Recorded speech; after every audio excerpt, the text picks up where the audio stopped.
This related rates problem is also about a tank, but now we've got a conical tank.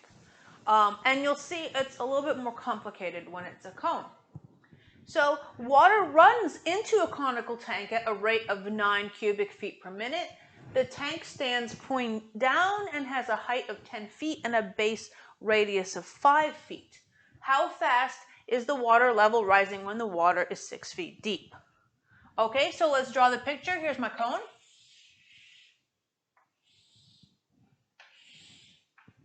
Right? So here's the radius and the height of the cone.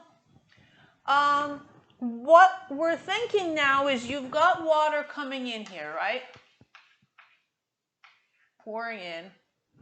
And it starts to fill up, right? So at some point like this is the water level, right? So what we're asking is what it's asking is how fast is the water level rising?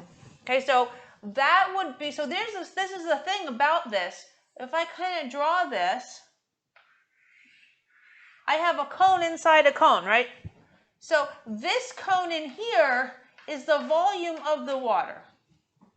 So this would be R and this would be H. So it's similar to the other problem, right? Where we're talking about the volume of the water and how the height is changing. So it's a cone. So what I've got is 1/3 pi r squared h for the volume of a cone. Okay. Now what do we know? We know they told us, again, they told us the dV dt, right? How fast the water is going in, that is the rate of change of the volume, right? So we are given, here, maybe I'll write it over here. Given dV dt, which is the rate of change of the volume, and we're asked to find dH dt, so which is the height of the water. So that's the same as in the previous problem. The difference here is that this R is changing in this problem, right? Because it's a cone. So when I'm looking at the volume of the water, at any point, not only is the height changing, but also the radius is changing. Okay? So when I do my dV dt, I not only have to take the derivative with respect to the height, but also the derivative with respect to the radius, right? Because both R and H are functions of t.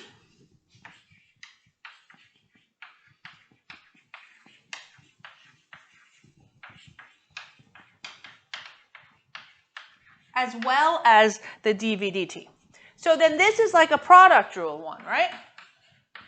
So I end up with 2R dr dt times h plus r squared dH dt. And now I really have a problem in that they told me that I was going to find the water level when the height was 6. So find dH dt when h equals 6, but then I have to figure out what r is and what dr dt is, okay? But you'll notice I haven't used all of the information in the problem yet. They also told you the dimensions, the total dimensions of the tank. So the height here is 10, and this is the base radius is 5. Okay, so what I can do to find, so what I need is a relationship between R and H. And what I can use to find the relationship between R and H, it's kind of clear from the picture, it looks like a similar triangle problem. So let me just pull this out a minute.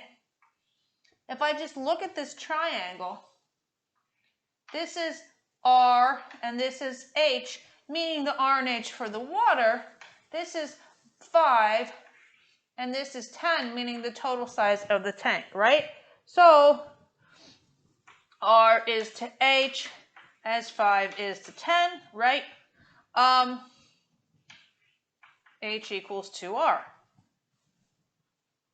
I really want it in terms of H though. So I have two options now. I can forget what I did here go back to this, eliminate the r with my equation, because I only want h, and then put that in there. That's probably the easier thing to do, right? The other thing I can do is substitute that information in here. I take the derivative of that with both sides, right? Because now if 2r is equal to h, dr dt is equal to h 1/2 dh dt, right? So I can do that too. So I have two options. There I could go back, or I could just keep going this way. So let me go back, get rid of this. Not that it's wrong, but I'll just go back. And eliminate the r. And I'm eliminating r because they asked me about h. If they asked me about r, I would eliminate h. So,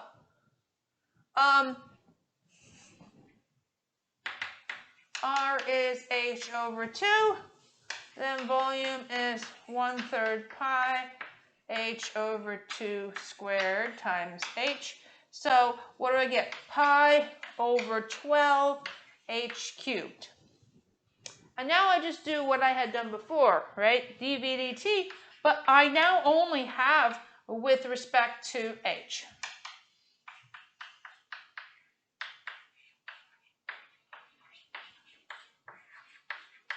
Right, so this would be pi over 4 h squared dh dt. So dh dt is going to be 4 over pi h squared dv dt. Okay, what did I have here? I end up with 4 times, it was 9, right? 9 and pi times 36. So 1 over pi. And that would be, it needs units, right? So I'm going to rewrite it up here. So I have some space here. It's going to be 1 over pi feet per minute. Okay. Now my other option, and we'll see this sometimes with other problems. In fact, it's pretty common that this happens. You can just put it into the bigger equation. So let me just show you how that would work, by the way, since we're here. You can ignore me if you want. You can turn me off. But if we had done it with the original thing that we had, right, we had 2r dr dt times h plus r squared dh dt, right? So if I look at this, 2r equals h, I can then see that if I take the time derivative of this one, the rates are also related that way, right? Just taking the time derivative from both sides. So I would then plug everything in accordingly, right? I would plug in 2r equals h, 2dr equals dh, and because I know that when h equals 6, r equals 3, right? Then I can plug all that in that way. So I'll do one more step here.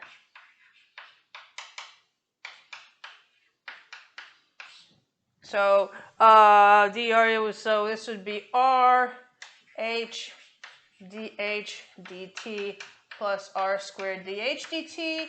I've eliminated